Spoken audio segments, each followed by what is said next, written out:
le révérend Christine Coleman demande l'ouverture d'une enquête sur Kagame concernant les empoisonnements de Rwandais à l'étranger. Si vous pensez que fuir un régime oppressif vous met à l'abri, détrompez-vous.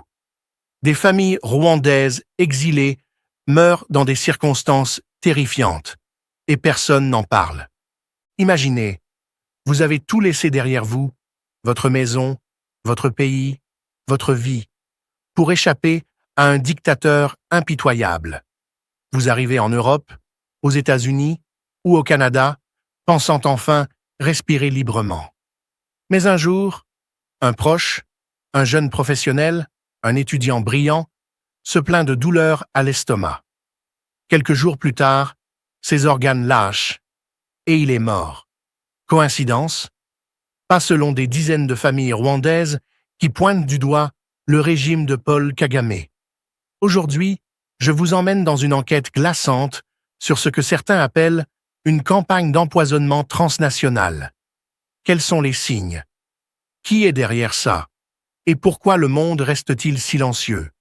Restez avec moi, parce que ce que vous allez découvrir pourrait bien vous faire revoir tout ce que vous pensiez savoir sur la sécurité des exilés.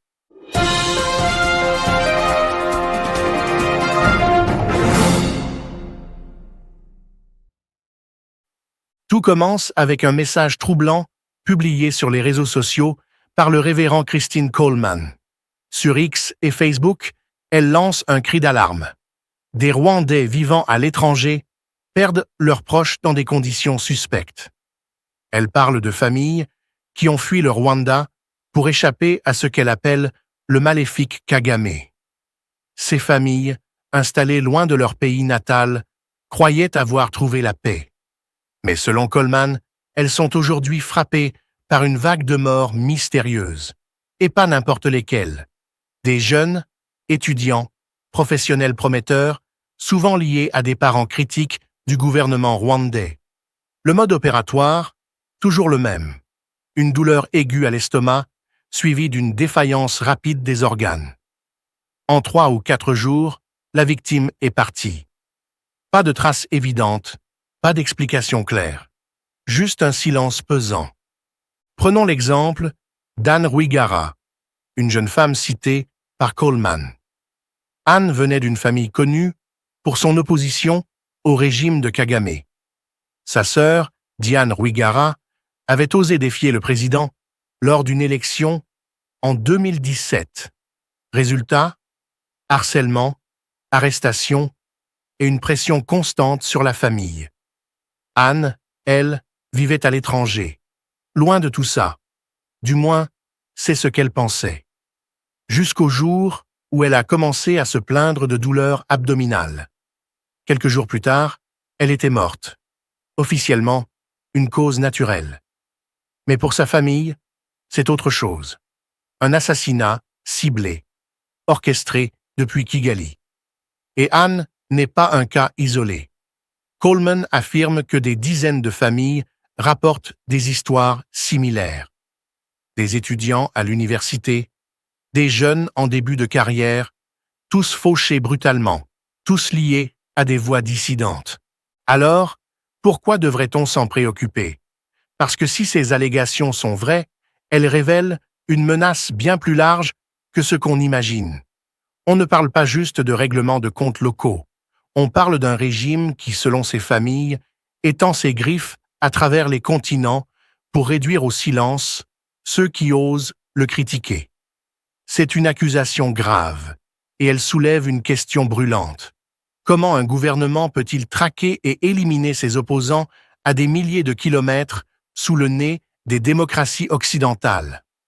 Pour comprendre, il faut plonger dans les détails, les symptômes, les méthodes et surtout, les témoignages de ceux qui vivent dans la peur.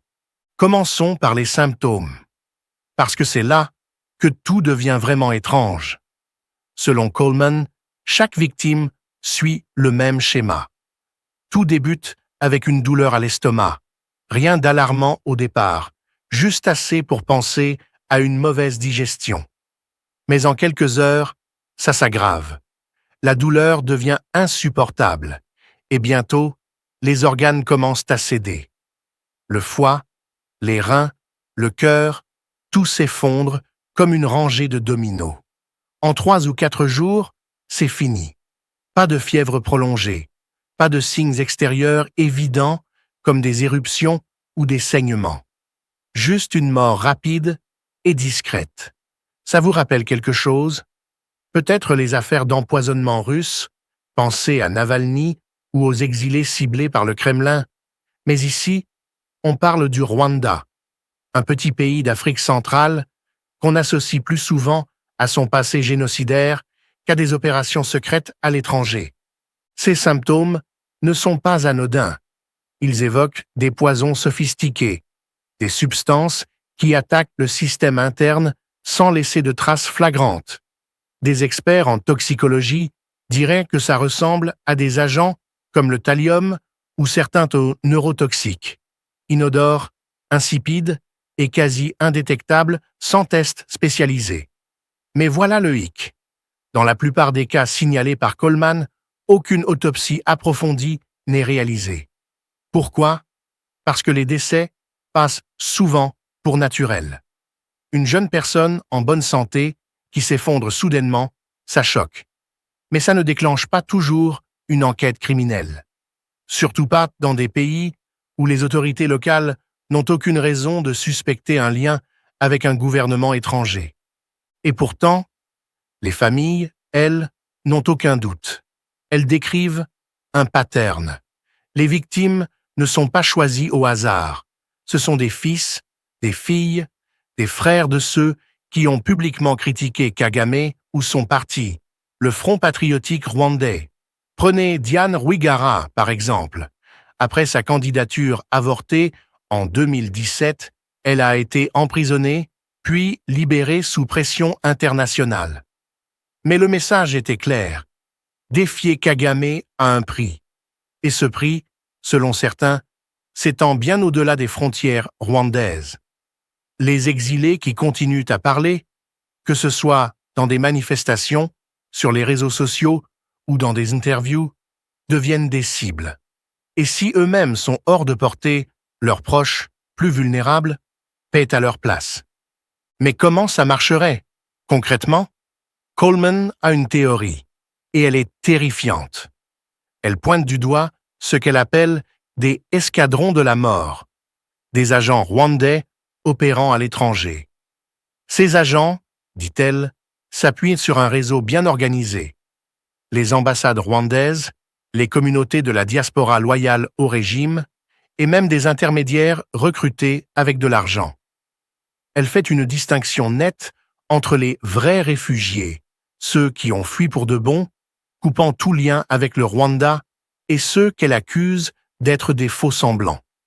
Ces derniers, selon elle, voyagent régulièrement au Rwanda, cotisent financièrement pour le gouvernement et fréquentent les ambassades. Ce seraient eux, les complices, qui identifient les cibles et facilitent les attaques. Imaginez la scène. Un étudiant rwandais dans une université européenne, disons à Paris ou à Londres. Il vit sa vie, va en cours, sort avec des amis. Mais un jour, il croise un compatriote lors d'un événement organisé par l'ambassade. Une conversation anodine, un verre partagé.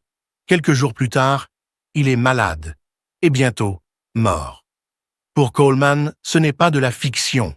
Elle affirme que des familles sont prêtes à témoigner, à raconter comment leurs proches ont été approchés par des membres de la communauté rwandaise à l'étranger avant de tomber malades. Parfois, ce ne sont même pas des agents directs, juste des gens ordinaires, soudoyés avec de grosses sommes pour glisser quelque chose dans une boisson ou un plat. C'est là que l'histoire prend une tournure encore plus sombre. Parce que si Coleman a raison, ça veut dire que le régime de Kagame a perfectionné une stratégie d'intimidation globale. On ne parle plus seulement de répression interne, emprisonnement, disparition, assassinats au Rwanda même. On parle d'une traque internationale, d'une volonté d'écraser toute dissidence, peu importe où elle se trouve.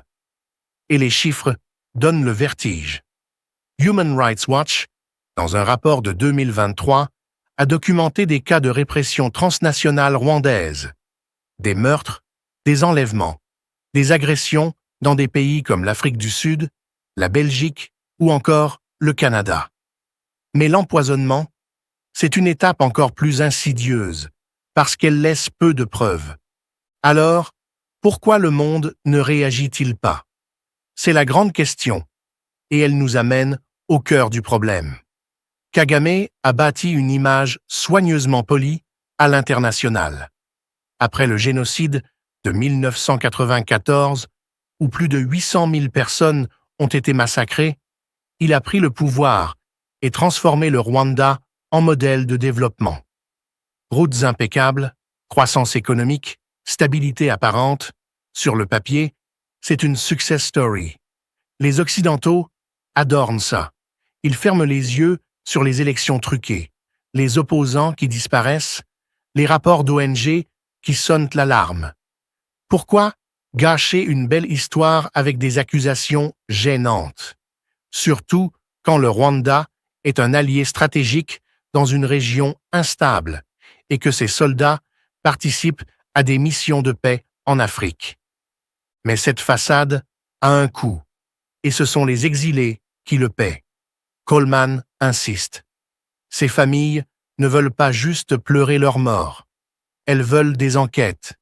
Elles veulent que les gouvernements hôtes, ceux des États-Unis, du Canada, de l'Europe, prennent ça au sérieux. Elles ont des témoignages, des noms, des dates. Elles disent « Regardez les dossiers médicaux, faites des autopsies, cherchez les poisons. » Mais pour l'instant, c'est le silence. Peut-être parce que prouver un empoisonnement transnational est un cauchemar logistique.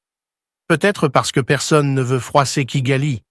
Ou peut-être parce que ces morts, dispersés à travers le monde, ne font pas assez de bruit pour secouer l'opinion publique.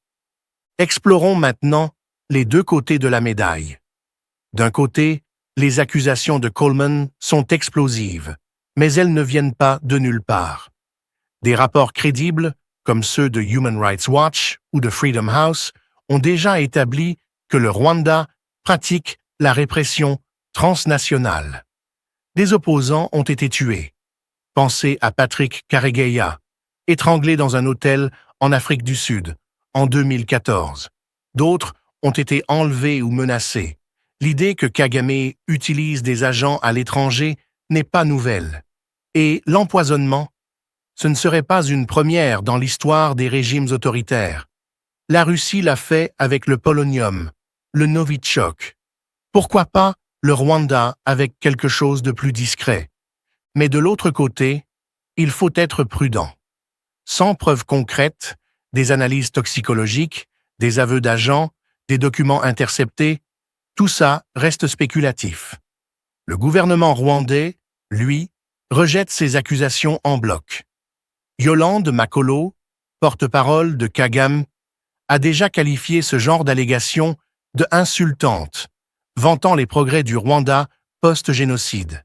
Et il est vrai que des décès soudains peuvent avoir des causes naturelles, maladies rares, intoxications alimentaires accidentelles.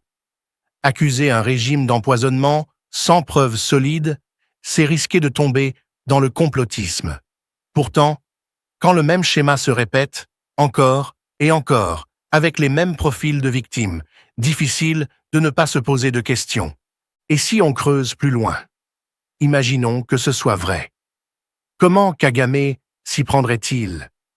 Les ambassades rwandaises pourraient servir de plaque tournante, un endroit où les loyalistes se réunissent, où les ordres circulent. Les communautés de la diaspora, souvent sous pression pour prouver leur fidélité, pourraient être infiltrées. Un ancien officier rwandais en exil, Kayumba Nyamwasa, a déjà témoigné que le régime cible les familles pour faire taire les dissidents. Et l'argent? Dans des pays où la corruption existe, payer quelqu'un pour empoisonner une cible n'est pas si compliqué. Un billet glissé sous la table, une substance versée dans un café, et le tour est joué. Mais voici le moment qui fait froid dans le dos.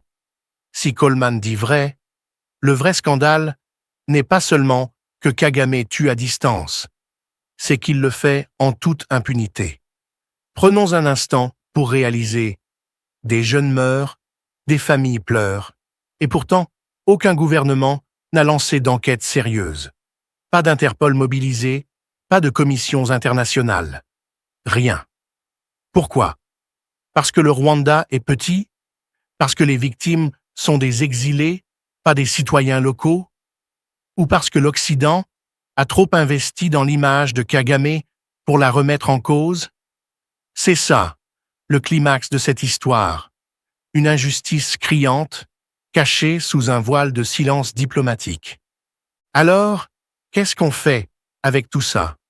D'abord, il faut reconnaître la douleur de ces familles.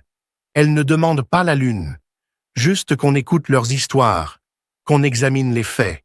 Ensuite, il faut se poser les vraies questions. Si un régime peut traquer ses opposants à l'autre bout du monde, qu'est-ce que ça dit de notre époque? De notre soi-disant ordre international basé sur les droits humains? Ce n'est pas juste une affaire rwandaise. C'est un miroir tendu à nos démocraties, qui préfèrent souvent détourner le regard plutôt que d'affronter des vérités dérangeantes. En résumé, les allégations de Christine Coleman sont un coup de tonnerre. Des familles exilées affirment que leurs proches, jeunes, brillants, liés à des critiques de Kagame, meurent empoisonnés avec des symptômes aussi précis qu'effrayants. Le régime rwandais, lui, nie tout. Mais les témoignages s'accumulent et les rapports d'ONG dessinent un tableau inquiétant d'une répression qui ne connaît pas de frontières. Reste une vérité brutale. Sans pression, sans enquête, ces morts resteront dans l'ombre. Et ça, c'est peut-être le pire crime de tous, laisser l'impunité gagner. Si cette histoire vous a secoué, attendez de voir ce que le régime de Kagame cache encore. Cliquez sur la vidéo suivante pour découvrir les dessous d'un pouvoir qui ne recule devant rien.